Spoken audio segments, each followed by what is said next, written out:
नमस्कार, मी सुमित शंकर सावंत आणि तुम्ही पाहताय TV9 मराठी। या बातमीपत्रात दिवसभरातल्या 36 जिल्ह्यातल्या एकूण 50 महत्त्वाच्या बातम्यांचा आपण वेगवान आढावा घेऊया।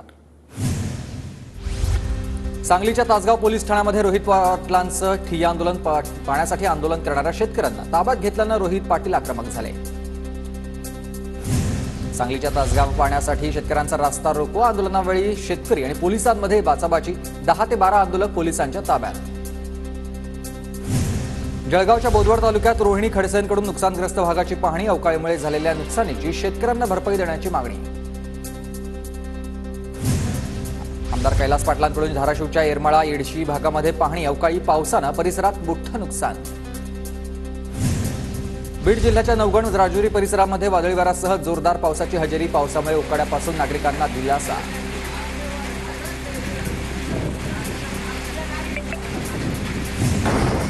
यवतमाळ जिल्ह्याला चक्रीवादळाचा जोरदार फटका, झाडं उन्मळून पडल्यानं रस्ते बंद, वादळामुळे 3 पत्रा उडाल्यानं एकाचा हात कापलाय तर दोघे गंभीर जखमी।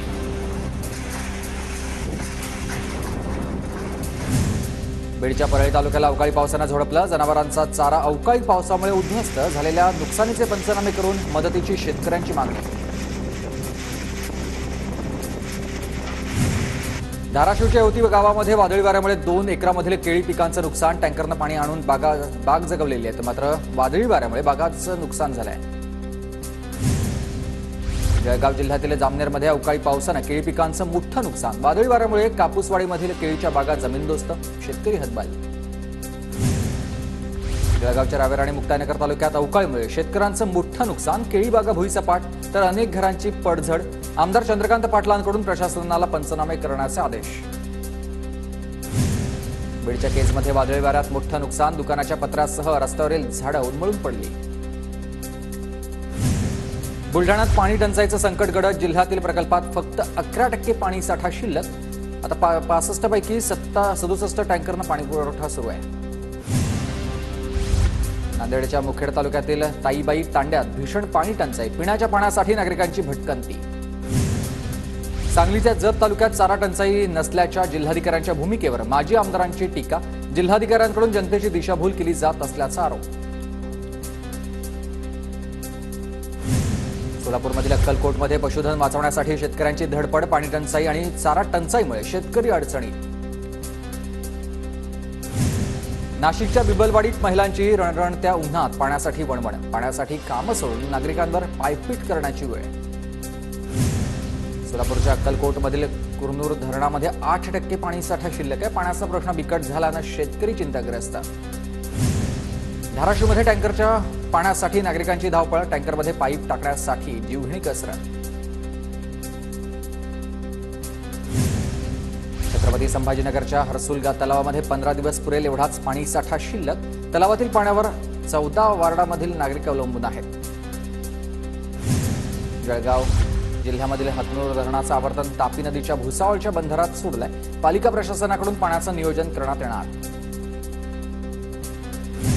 विदर्भातील काही भागात उष्णतेच्या लाटेची शक्यता, काल अकोल्यामध्ये विदर्भातील सर्वाधिक तापमानाची नोंद, तर दुपारच्या वेळेत कामं टाळण्याचं नागरिकांना आवाहन।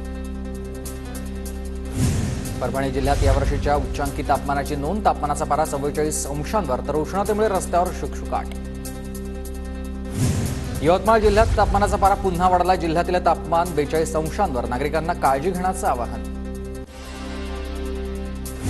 जळगाव जिल्ह्यातील भुसावळ, मुक्ताईनगर आणि रावेरसह इतर भागात तापमानाचा पारा 45 अंशांवर, प्रचंड उष्णतेमुळे नागरिक हैराण, तर रस्त्यावर शुकशुकाट।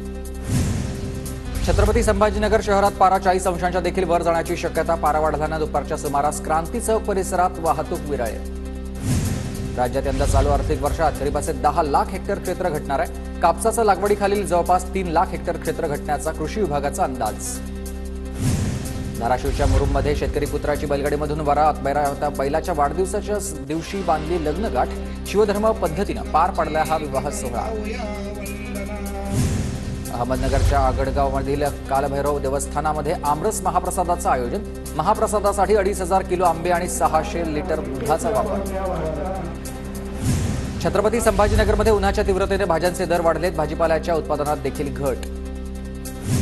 हिंगोलीच्या बाजार समितीत भुईमुग शेंगांची आवक मंदावली, भुईमुग शेंगाला प्रति क्विंटल 5,200 ते 5,600 रुपये दर आहे। वाशिम जिल्ह्यात ज्वारीला अवघा 1700 ते 2000 रुपये प्रति क्विंटल भाव. प्रति क्विंटल मागे शेतकऱ्यांचे 1100 ते 1200 रुपयांचं नुकसान. नाफेड मार्फत आता ज्वारी खरेदी करावी, शेतकऱ्यांची मागणी आहे. छत्रपती संभाजीनगरमध्ये बोगस बियाणं विक्रीविरोधात कृषी विभाग सज्ज. बोगस खतं आणि बियाणं विकल्यास परवाना रद्द होणार, कृषी विभागाचा थेट इशारा. तर कारवाईसाठी 10 भरारी पथकं तैनात. जळगावातल्या चोपडा कृषी उत्पन्न बाजार समितीच्या कारभाराबाबत आढावा बैठक. सभापतींनी बाजार समितीचा लेखाजोखा मांडलाय. वर्ध्यात तापमान वाढल्यानं ऊस रसाच्या मागणीमध्ये मोठी वाढ. रसवंतीवर नागरिकांची मोठी गर्दी. दिवसाला अंदाजे 13 टन ऊसाचा रस. नागपूर पोलिसांकडून एकत्र येऊयात, नशामुक्त नागपूर घडवूयात अभियान. यशामध्ये या नशेमुळे होणाऱ्या दुष्परिणामांबाबत पोलिसांकडून जनजागृती. आयुक्त रवींद्र सिंगल यांच्या संकल्पनेमधून जनजागृती अभियान.